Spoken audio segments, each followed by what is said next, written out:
Good morning, good morning, good morning. How are you guys on this lovely Monday?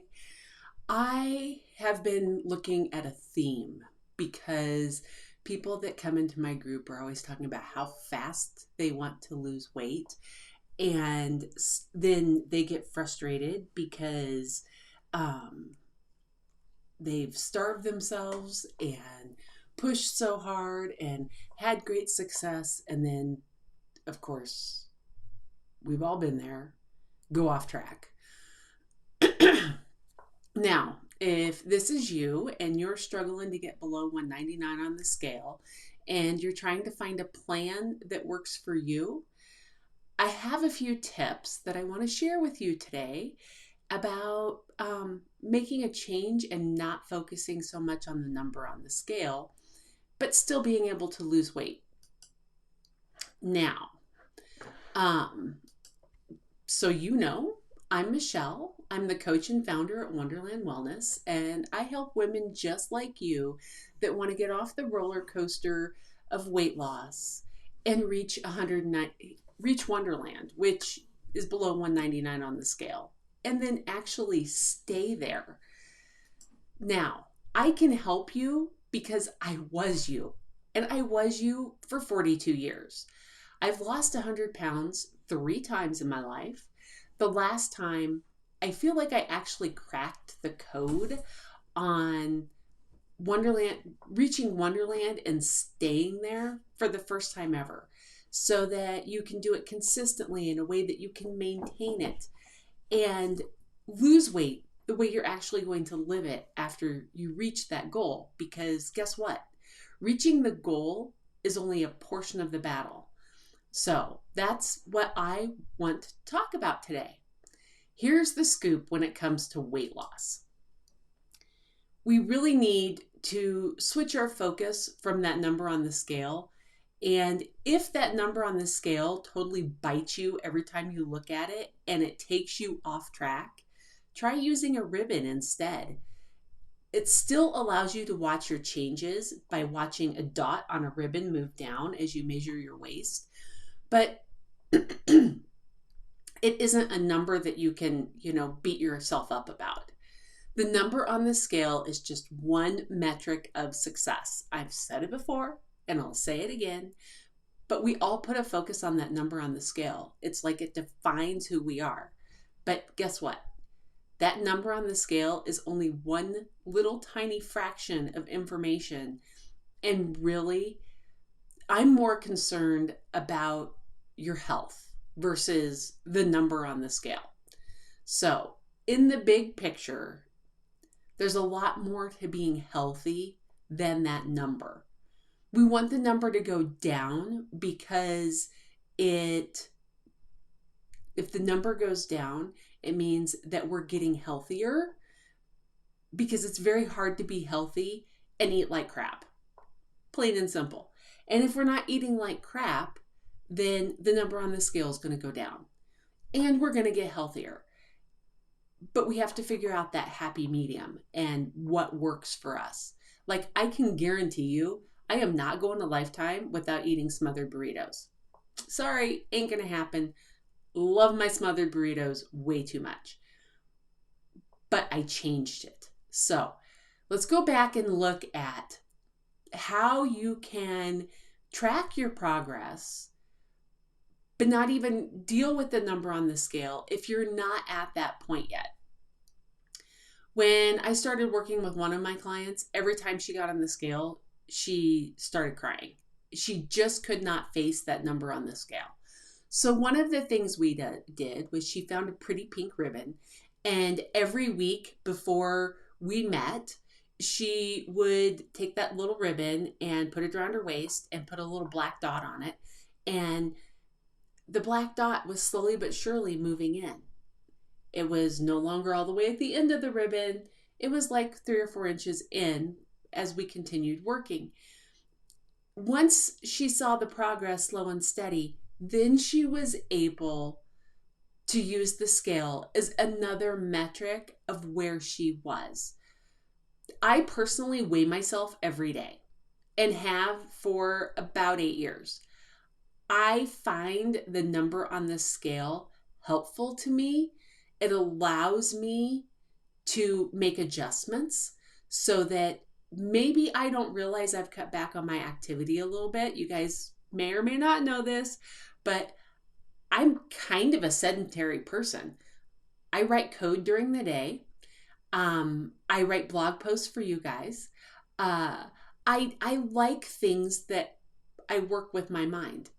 Do I also love working out? Yes. Now I love lifting weights, but I love it for a reason that's separate from getting healthy. I love it now because I have the energy and I can see my body doing funky things. Like we had pictures taken a couple of weeks ago of the family. And when my younger two were little, I couldn't even carry them up the stairs. And now at 14 and 15, two of the pictures in our family picture thing this weekend is me actually holding them like they're babies, just because it was a goofball thing to do and I could actually do it.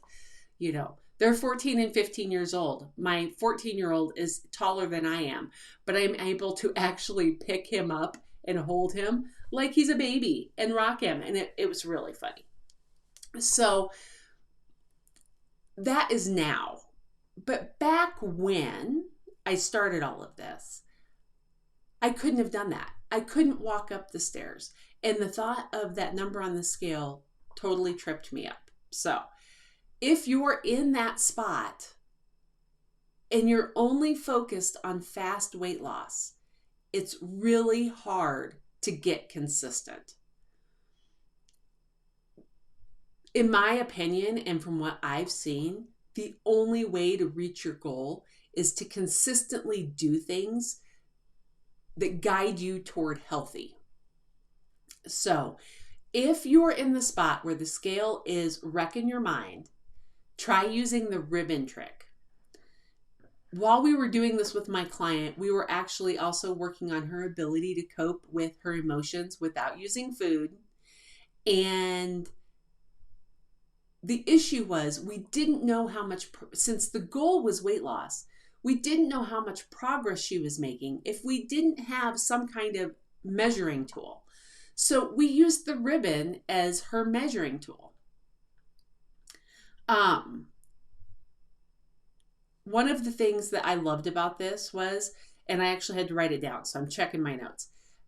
As we went through, she was no longer discouraged by the speed of her weight loss, and she was focusing on the dots on the ribbon and small changes, hear me now, small changes she could make each week to make those dots move in the right direction.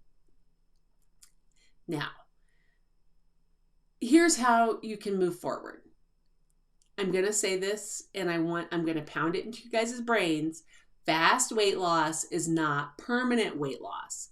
You're switching your focus from the number on the scale is the very first step. You've got to switch your focus off of that, and then that will help you reach your goal. Being discouraged by the speed of your weight loss says you're only focused on that number on the scale. I know, it's horrible news. But really, it's time to change your focus to non-scale healthy goals. Ways of measuring the scale, measuring if the scale truly messes with your head. Non-scale healthy goals will help the number on the scale go down, and emotionally, it gives you these small successes over time, which give us those happy chemicals in the brain. And I do love the happy chemicals in the brain because they reinforce these good things that you're doing. So, what can you focus on in your little world that isn't the number on the scale, but is healthy? That is your goal for today. The big takeaway here is that you can get out of pain and participate in life without having to allow the number on the scale to mess with your head. Oh yeah, before I forget, if you're really serious about learning how to make this work for you, I would suggest hopping on the wait list for Wonder Sisters Inner Circle. There's a special mini bonus in there. where I start helping you make those switches. It's, no longer focusing on fast, but focusing on permanent. No longer focusing on um, cutting things out of your diet, but instead focusing on balance. I am huge on balance, guys. I don't give up everything I love, but yet I've maintained my 120-pound weight loss for 6 years, and we're working on 7. It's changing the lifestyle that you live in is a lot easier and a lot more permanent than going on that next diet. It really doesn't matter which method you use to lose the weight. It can be Weight Watchers. It can be isogenics. It can be keto. What really matters is, it can be intermittent fasting. What really matters is that it's something that you can do for the rest of your life. Otherwise, you're on a diet. And the only way to maintain that weight loss once you reach your goal is to stay on a diet. I don't know about you, but diets suck. I simply don't want to be on a diet for the rest of my life. At one point, I had kind of like a mental breakdown over this whole concept that I had to be on a diet for the rest of my life. They put me on my first one at 9. I don't want to be on one when I'm on my deathbed. I'm sorry, I just don't want to be there. So if you are ready to make this jump and these changes, go hop on the wait list for Wonder Sisters Inner Circle. The link is pinned in the group. If you're not in the Facebook group, hop in the Facebook group because the link to the wait list is in the group. And on that note, I am going to send you guys off with huge love and hugs. And I want you to have an amazing day. And remember, you can do anything for 5 minutes. And it's the small steps that you take that will get you there. But those small steps have to be consistent.